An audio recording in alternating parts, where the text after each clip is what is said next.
อิงตามธรรมนูญสงฆ์ลาวฉบับปรับปรุงปีพระพุทธศักราช2565ฉบับเลขที่96ทับอพศลงวันที่15ธันวาคม2022อิงตามผลการค้นคว้าและการเห็นดีเป็นเอกภาพในกองประชุมครั้งปฐมฤกษ์ครั้งวันที่10พฤศจิกายน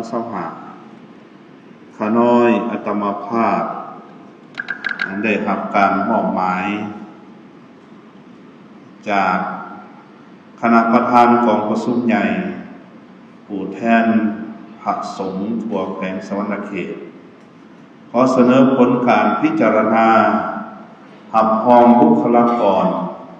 พระสงฆ์ประกอบเข้าในโครงการจัดตั้งขององค์การพุทธศาสนาสัมพันธ์ลาวแขวงสะหวรรณเขตสมัยที่9ในโอกาสกองประชุมครั้งปฐมฤกษ์คณะบริหารงานองค์การพุทธศาสนาสัมพันธ์ลาวแขวงสะหวรรณเขตสมัยที่9ซึ่งมีรายละเอียดดังรุ่งนี้ตำแหน่งหนึ่งรับห้องเอาคณะบริหารงานองค์การพุทธศาสนาสัมพันธ์ลาวแขวงสะหวรรณเขตสมัยที่9จำนวน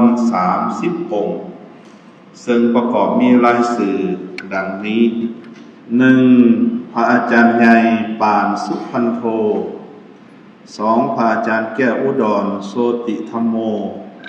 3. พระอาจารย์ปริญญาเอกจันดาเคียนศักดา 4. พระอาจารย์มหาบุญญรัตน์วิสุทโธ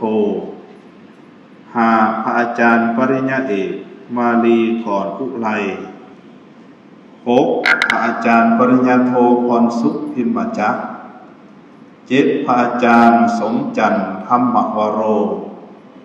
8. พระอาจารย์ปริญญาเอกบุญดรราชพล 9. พระอาจารย์ปริญญาโทสรศิลป์ใสสวรรค์ 10. พระอาจารย์ทองดำจันทวงศ์ 11. พระอาจารย์นิรันดร์ธรรมวโร 12. พระอาจารย์แก้วสิริปุญโญสิริปัญโญ 13. พระอาจารย์สมคิดเคนแก้วปัญญา 14. พระอาจารย์บุญจันทร์วุฒิขำ 15. พระอาจารย์คำก้อนโพธิราช 16. พระอาจารย์นุกรภูลสวัสดิ์ 17. พระอาจารย์ศรีทาวิไลศักดิ์ 18.